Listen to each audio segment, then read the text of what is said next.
자아 중심의 삶과 크리스트 중심의 삶 여섯 번째 강의합니다. 알맞은 조건들.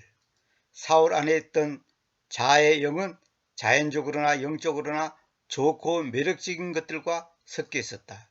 사울이 왕으로 임명될 당시 처음 사무엘에게 왔을 때 그는 모든 조건에 맞는 사람으로 보였다. 자기 일에 충실한 아들처럼 잃어버린 아버지의 암나기들을 찾으러 갔었고 그것들을 찾는 데 필요한 도움을 청하려고 예언자 사무엘에게 찾아갔다. 그가 사무엘에게 가서 놀라운 메시지를 듣고 왕으로 기름 부음 받았을 때에는 격에 맞지 않는 강한 자의식 같은 것은 없었다. 그는 신중함과 겸손함으로 그의 비밀을 지켰다. 그는 사무엘과 헤어지고 나서 그에게 명해진 일을 했다. 그는 예언자들의 무리를 만났을 때 그는 그들과 합류하여 성령 침례를 받고 그들과 함께 진실된 종교적 열정으로 예언을 했다. 사무엘이 그의 친척들에게 그를 앞으로 데려오라고 하여 사람들에게 그를 나타내려 했을 때도 사울은 짐꾸러미 물건들 사이에 숨어 있었다. 그는 겸손함의 본보기처럼 보였다. 하지만 우리 모두가 잘 아는 것처럼 사울은 자아의 검은 그림자로 하여금 자신의 삶을 파괴시키고 그의 가족과 왕국을 황폐케 했다. 인간의 영혼은 얼마나 자기 기만적인가. 후에 사울의 젊은 시절에 대해 사무엘은 이렇게 언급한다.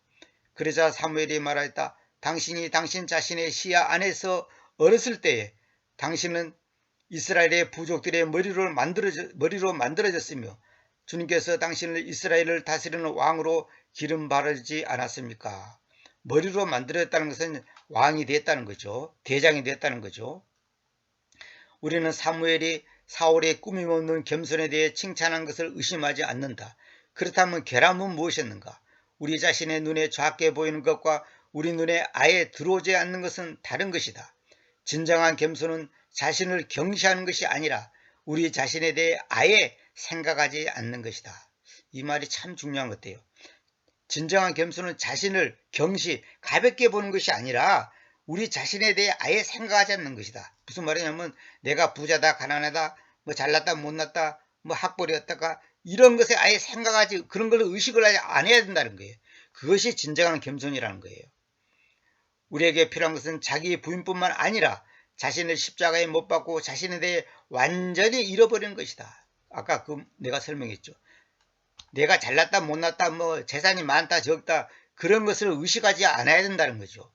우리 안에 있는 진정한 그리스도의 영이 우리가 자신을 더 이상 우리 자신을 인식하지 않고 우리 주님이신 예수님과 완전히 하나가 된 것으로 여기고 우리 주님이신 예수와 완전히 하나 된 것으로 여기고 내가 그리스도와 함께 십자가에 못 박혔습니다. 그럼에도 불구하고 내가 살고 있습니다.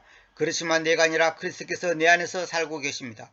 그리고 지금 내가 육체 안에서 사는 그 삶을 내가 하나님의 아들의 믿음에 의해서 살고 있는데 그분께서는 나를 사랑하셔서 나를 위하여 자신을 주셨습니다 하고 진실로 말할 수 있게 하신다. 그렇다면 우리가 사울의 모순된 삶에서 배울 점은 무엇인가? 그것은 사탄의 가장 교활한 책략은 좋은 것과 나쁜 것을 섞어 넣는 것이다. 이 혼합시키는 거. 이 혼합이란 것이 굉장히 나쁜 거거든요. 성경에도 보면 섞어 짜지 마라 그랬죠. 이런 거 저런 거 섞어 짜지 말라고. 이 혼합시키는 거. 마귀가 한마디로 말해서 뭐랄까요. 흙탕물을 일으켜본단 말이에요. 뭔가를 이렇게 혼합시켜 버리는 거. 그러니까 사람들이 분별을 못하죠. 다시 말하면 독약에다 설탕을 묻혀 놓는 것이다. 사탄은 우리가 설탕을 묻혀 놓지 않으면 그것을 절대 받지 않으라는 것을 잘 안다. 사탄이 가장 먼저 고르는 대행자들은 매력적이고 탁월한 아름다움을 소유한 자들이다. 에서가 더 매력적이었지만 하나님은 야곱을 선택하셨다. 그러니까 이단들도 항상 그 자기들의 마귀 교리에다가 아주 그럴듯한 걸 섞어 넣는 거예요. 그러니까 사람들이 거기에 매력을 느끼는 거거든요. 이단들의 전술이 바로 그거거든요. 어떤 사람은 아름답고 현명하며 교양 있고 도덕적이며 쓸모있고 고상하며 관대할 수도 있다. 하지만 모든 사람이 자신을 위해 산다면 살같이 끝내 자기 파멸로 치달을 수 있다. 사탄은 우리의 영혼을 완전히 빼앗으려고는 하지 않는다. 그러나 그저 저당 잡기를 원할 뿐이다. 자, 그는 10만 달러의 담보를 잡지 못하면 $1000에라도 만족한다. 그는 저당을 찾을 권리를 상실할 날만을 기다리는 것이다. 그가 원하는 것은 그것을 자기 수중에 두는 것이다. 하지만 하나님께서 이렇게 말씀하신다. 그러니까 마귀는 조그마하게라도 그 어떤 그 뭐랄까 상대방을 약점을 딱 잡고 그걸 늘어지기를 원하는 거예요. 너 교회 열심히 다니라, 성경도 열심히 봐라, 기도도 열심히 해라, 근데 이것만큼은 포기하지 마라, 이런 식으로 뭔가를 그 사람의 약점을 딱 잡으려고 그 마귀가 전술이 그거거든요. 미끼를 던지다 이 말이에요. 미끼. 우리가 고기를 낚으려면 미끼를 던지잖아요. 마귀가 그런 전술을 쓰는 거예요. 그 사람이 좋아하는 거, 돈이면 돈, 인기면 인기, 무슨 뭐 여자면 여자, 남자면 남자, 이런 거, 그런 걸 미끼로 던진단 말이에요. 그리고 무슨 협정을 하나님의 전이 우상들과 함께 가지고 있습니까? 왜냐하면 여러분이 그 살아계신 하나님의 전이기 때문입니다. 하나님께서 말씀해 오셨듯이 내가 그들 안에서 거주하고 그들 안에서 걸어가겠다. 그리고 내가 그들의 하나님으로 있겠고 그들은 나의 백성으로 있을 것이다. 이러므로 그들 가운데서 나오라. 그리고 너희는 분리하라. 주님께서 말씀하신다. 그리고 불결한 것을 만지지 마라. 그러면 내가 너희를 영접하겠다. 그래서 너희에게는 아버지로 있겠다. 너희는 나의 아들들과 딸들로 있을 것이다. 그 주님 전능하신 주님께서 말씀하신다. 고린도후서 6장 17절 18절. 그러니까 여기서 보면 나오잖아요. 그들 가운데서 나오라. 너희는 분리하라. 또 불결한 것을 만지지 마라. 나오라. 분리하라. 만지지 마라. 이런 것에 우리가 유의하지 않으면요, 반드시 올무에 걸리게 돼 있어요. 그래서 마귀들이 사람을 유혹할 때는 그 사람이 어떤 약점을 딱 잡는 거예요. 사탄의 첫 번째 유혹. 자, 봅시다. 첫 번째 유혹은 사울이 무척 위험한 때에 찾아왔다. 그가 적들에게 쫓기고 있었으며 그의 부하들은 대부분 그를 버리고 도망쳤다. 그는 파멸에 직면한 듯 했다. 사무엘은 그에게 전쟁터로 나가기 전에 자기에게 와서 태우는 헌물을 드릴 테니 그때까지 기다리라고 했다. 이게 중요한 거예요. 그때까지 기다리라고 했다. 7일을 기다렸지만 사무엘은 오지 않았다. 사울은 그의 부하들이 흩어지는 것을 보고 불안해지기 시작했다. 그는 자신이 태우는 헌물을 드리기로 결심했다. 하지만 그가 막 헌물 드리기를 끝마쳤을 때 사무엘에게 나타났다. 그러니까 사무엘이 자기가 올 때까지 기다리라 했는데 그걸 못 기다려가지고 이제 자기가 먼저 그냥 뭐랄까 하나님 앞에 헌물을 드려버렸죠. 그것이 큰 문제가 되는 거죠. 그러니까 우리도, 저도 그렇고, 기다리지 못하면 큰일 납니다. 저도 하나님께서 항상 저에게 주의를 주는 것은 기다리라, 기다리라, 기다리라. 항상 기다리라고 저에게 말씀하십니다. 근데 성질 깊은 내가 기다리기가 힘들어요. 그러니까 기다리는 것이 그 사람의 영적 수준입니다. 그 사람의 영성의 수준이라고. 어린애기는 못 기다려요. 배고프면 울어야 되는 거예요. 그러나 조금 크면 엄마가 10분만 기다려, 30분만 기다려, 그러면 기다릴 줄 알잖아요. 그러니까 우리가 기다림을 얼마큼 잘하냐가 그 사람의 수준이에요. 그런데 사무엘이 말하였다. 당신이 무엇을 행해왔습니까? 그러자 사울이 말하였다. 그 백성은 나로부터 뿔뿔이 흩어졌고 당신은 지정된 날들 내에 오지 않았고 필리스티아 사람들은 믹막스에서 함께 자신들을 모은 것을 내가 보았기에 그러므로 내가 말하기를 필리스티아 사람들은 길갈로 내 위에 지금 내려올 것인데도 나는 주님께로 예언을 만들어 오지 못하였다고 하였다. 예언을 만들어지 못했다는 것은 헌물을 못 드렸다 이 말이에요. 지금 아직까지 하나님 앞에 헌물을 못 드렸다는 거죠. 그러므로 내가 나 자신을 강요해서 태우는 헌물을 바쳤습니다. 그러니까 못 기다리고 불안해가지고 빨리 하나님 앞에 기도하고 예물을 드려가지고 위기를 모면하고 싶었다는 거죠. 그러자 사무엘이 사울에게 말하였다. 당신이 바보스럽게 행해왔습니다. 당신은 당신의 하나님이신 그 주님께서 당신에게 명령하신 그분의 명령을 지켜오지 않았습니다. 왜냐하면 지금 주님께서 이스라엘을 위해서 당신의 왕국을 영원히 공고해 오셨을 것이기 때문입니다.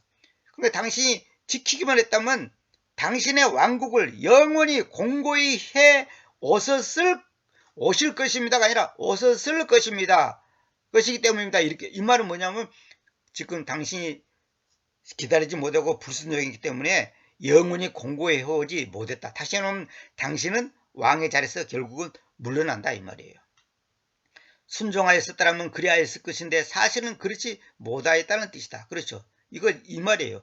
당신의 왕국을 영원히 공고해 공고히 해 왔었을 것이기 때문이다. 이 말이 뭐냐면 당시 만약에 순종하였더라면 그리 하였을 것인데 사실은 그렇지 못하였다는 뜻이다. 주님보다 앞서는 것 자체가 죄이다. 자기 생각을 내려놓지 않았기 때문이다.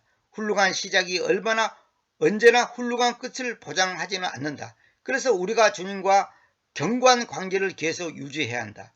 그러니까 뭐냐면 시작은 잘했는데 끝이 잘못돼 보면 망하는 거잖아요. 그러니까 주님보다 앞서는 것 자체가 죄인 거예요. 그러니까 우리가 모든 것에 저도 보면 주변도 보고 저도 보면 주님보다 앞서서 하는 말과 행동, 결정 이런 것 때문에 큰 낭패를 당하는 걸 굉장히 많이 경험합니다. 그러나 지금 당신의 왕국은 계속하지 못할 것입니다. 주님께서 그분 자신의 심장을 쫓는 한 남자인 그를 쫓아 오셨습니다. 그리고 주님께서 자신의 백성을 다스리는 대장으로 있도록 그에게 명령해 오셨습니다. 그 까닭은 당신이 주님께서 당신에게 명령하셨던 저것을 지켜오지 않았기 때문입니다. 그러니까 내가 올 때까지 기다리세요. 근데 기다리지 못했잖아요. 그러니까 결국은 사울이 나중에 쫓겨나고 다윗이 뒤를 이어서 왕이 됐죠. 자, 우리들 중 많은 이들이 모든 것이 잘 돼갈 때는 성공적인 삶을 산다. 그러나 유혹의 때에는 자신의 자아가 언제나 비춰지기 마련이다.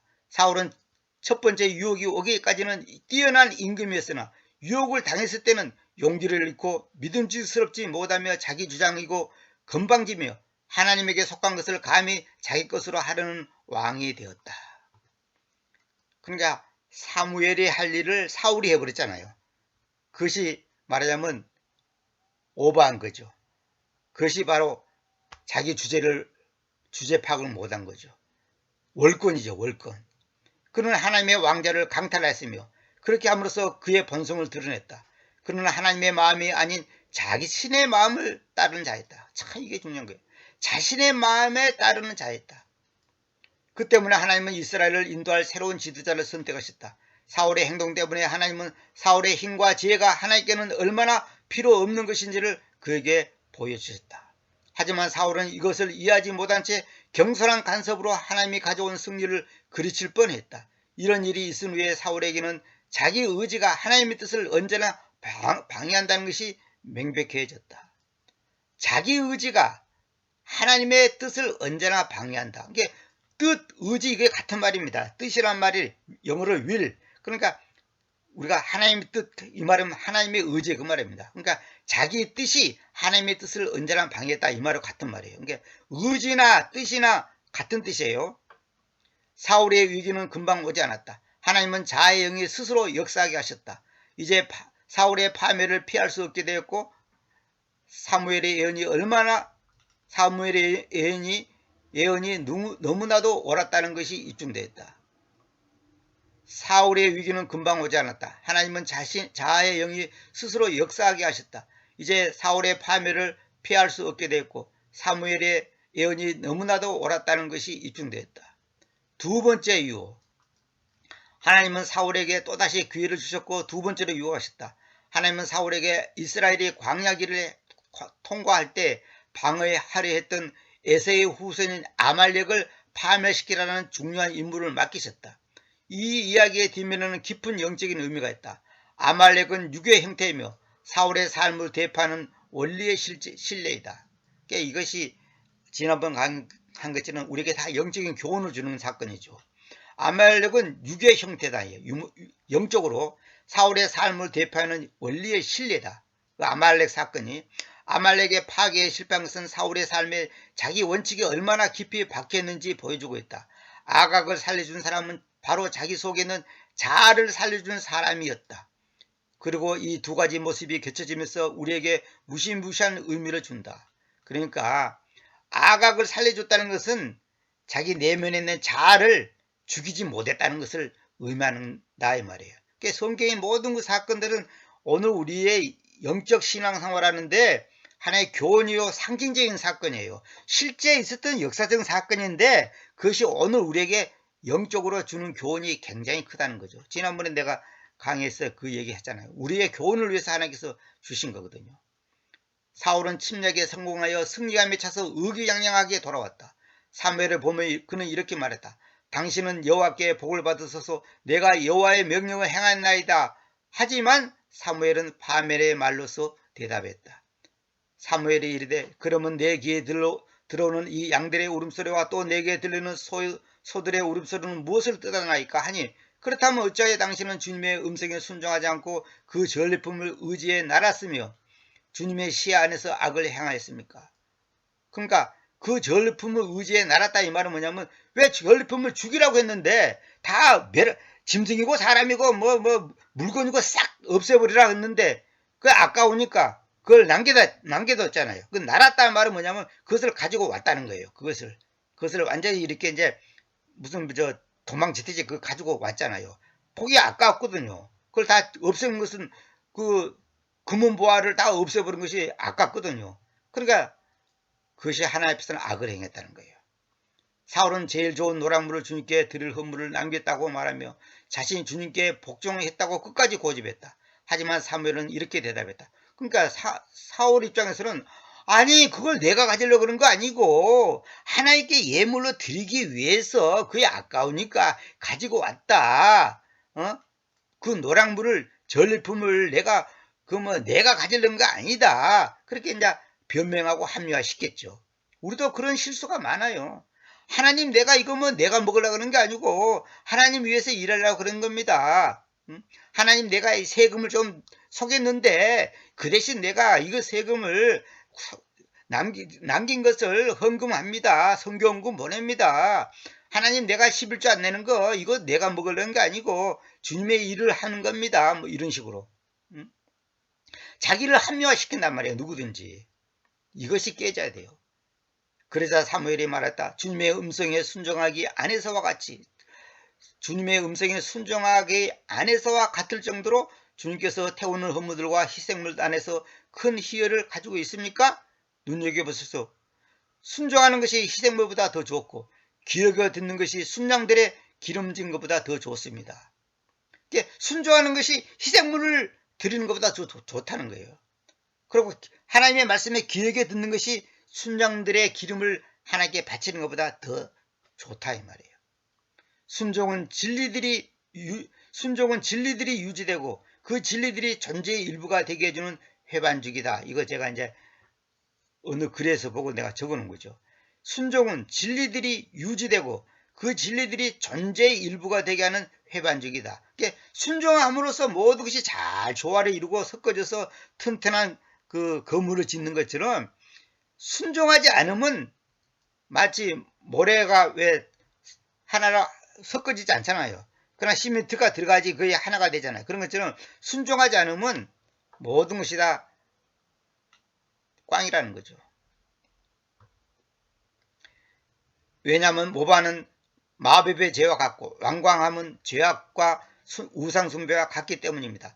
당신이 주님의 말씀을 배척해 왔기에 그분께서 또한 당신을 왕으로 존재하기로부터 배척해 왔습니다. 그러니까 당신이 하나님의 말씀을 배척했으니까 주님께서는 당신을 왕의 자리에서 물러나게 한다 그 말이에요.